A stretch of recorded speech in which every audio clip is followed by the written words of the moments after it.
En CSS, on peut ajouter de nombreux effets, que ce soit des bordures avec des traits continus, en tiré, en pointillé, on a beaucoup de choix. On peut même faire des bordures en 3D. Et puis, vous allez voir, on peut rajouter là-dessus des effets d'ombre, que ce soit sur les bordures ou sur le texte. Allez, on s'y met.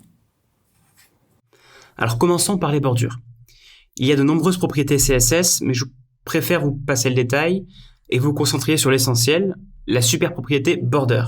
C'est celle que j'utilise tout le temps en pratique. À l'intérieur, vous devez indiquer la largeur de la bordure, en pixels par exemple, sa couleur, et le type de bordure, c'est-à-dire trait continu, pointillé, etc. Voici par exemple ce que ça donne avec une bordure de 3 pixels bleu avec un trait continu. Solide, ici, signifie que c'est une bordure avec un trait continu, mais c'est un seul des types de bordures possibles. Voici d'autres types de bordures que vous pouvez tester. Vous pouvez aussi choisir d'afficher une bordure uniquement sur un des côtés. Dans ce cas, utilisez Border Top pour une bordure en haut, Border Left pour une bordure à gauche, Border Bottom pour une bordure en bas et Border Right pour une bordure à droite.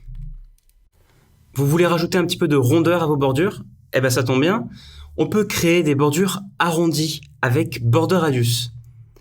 Plus la valeur est grande et plus l'arrondi sera fort. Regardez ce que ça donne avec 20 pixels par exemple. Sachez que vous pouvez créer aussi des courbes elliptiques en indiquant deux valeurs séparées par une barre oblique. Le mieux, c'est d'essayer et de regarder ce que ça fait.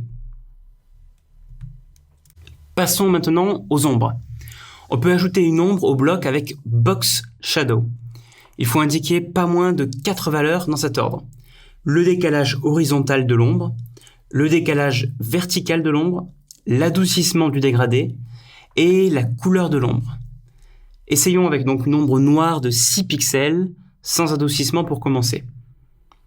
Et pour comparer, regardons ce que ça donne avec cette fois un adoucissement de 6 pixels.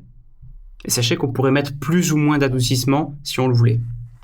Vous voyez du coup que le dégradé est plus doux, peut-être plus agréable au regard. Mais bon, après, vous faites comme vous voulez, c'est votre site. Moi, je donne juste des possibilités. On peut faire la même chose aussi avec Text Shadow, et cette fois pour ajouter des ombres directement sur le texte, sur les lettres du texte. Les valeurs sont les mêmes, mais cette fois, c'est vraiment une ombre directement sur le texte, et non plus sur la boîte. Avec ce qu'on vient de voir, notre site commence à avoir une toute autre tête. Mais sachez-le, on peut faire encore beaucoup d'autres choses.